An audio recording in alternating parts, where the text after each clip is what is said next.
If the circle granted the human being a sense of completion, it did not grant him stability, for completion is not always livable, and so another form was necessary, a form that does not move but stands, a form that does not dissolve into infinity but draws boundaries, and here the square emerged.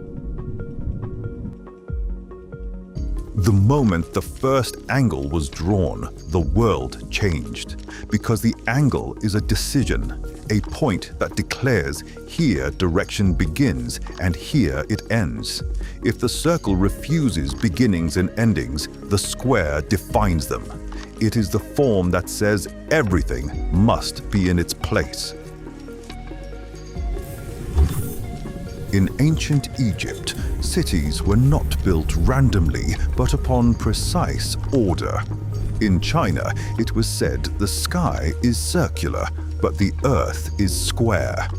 In ancient civilizations, the temple began as a square before rising toward the sky.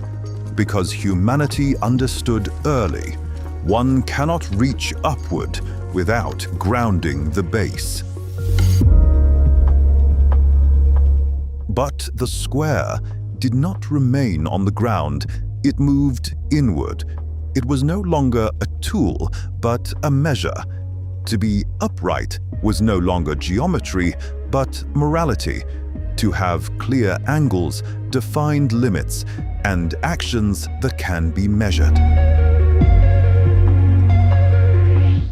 In the modern world, the square remains present.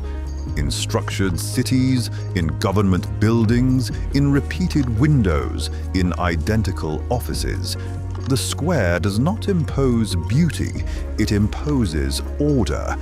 Yet sometimes it imposes more than that. Between the circle and the square, the difference is not only in form, but in philosophy. The circle says move, flow. The square says stop, align. The circle is freedom, the square is order. Perhaps the question was never which is correct, but how do we live between them? How do we remain free without losing form? And how do we preserve order without losing the soul? But if the square defined the boundaries, what carried them upward?